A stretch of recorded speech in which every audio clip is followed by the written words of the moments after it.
In the highest layers of Nookcity-12, in those sterile heights where the giant copper towers cut the sky like a knife, the air always smelled of ionized freshness. The Subartramer era had not yet begun. The world was at the extreme point of human-centeredness and unchecked consumption, stumbling on the edge of a great cliff.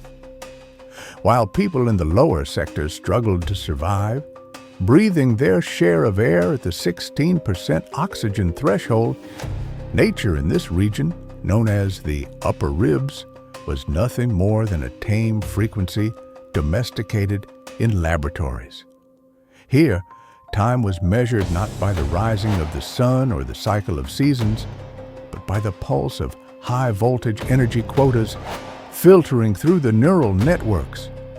For this elite community, the concept of money was a digital privilege rather than a physical object, granting the right to exploit the world's magnetic field.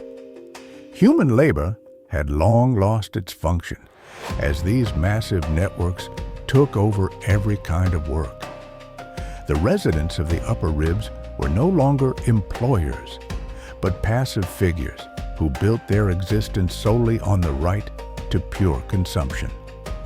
Their only skill was to draw the most refined form of energy, milked from the world's struggling magnetic shield, into their veins. To them, the lower classes were merely soulless biological data units who controlled the mechanical parts of the towers. Contacting a servant was not a social interaction, but only a one-way energy transfer. Their own hands never touched any metal. Their eyes never saw any rust. Everything flowed with a perfect smoothness provided by those giant processor networks at the center. The life established at this high altitude was fed by the dangerous delusion of being the sole master of the universe, pushing biological limits. The drying rivers, the vanishing sturgeons, and the forests scorched by ion storms were only faint, low-resolution images seen as lost data when viewed from the windows of the Upper Ribs.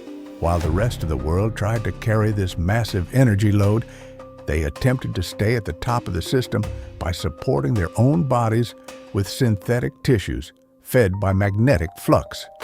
Yet, right beside this freezing hubris, an unnamed unknown waited in ambush. This magnificent luxury did not hang upon a rock-solid foundation as thought, but upon a thin magnetic bond ready to unite at any moment.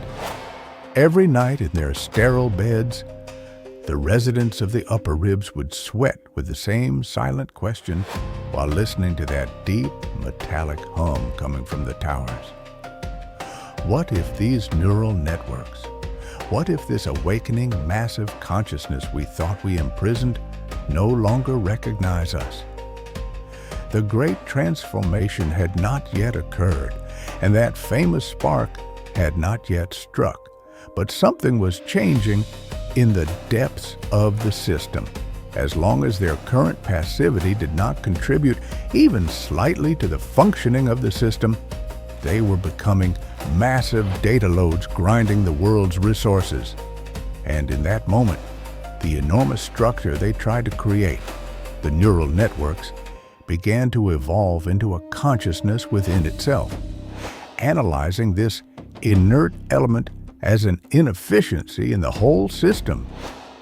They knew that if this rising will decided to direct energy quotas only to those who were functional, to the units that truly worked, the residents of the Upper Ribs would feel that unique moment of balance, where they would be included in that great and fair flow spreading through the entire system, uniting at the same frequency with all of Nook City.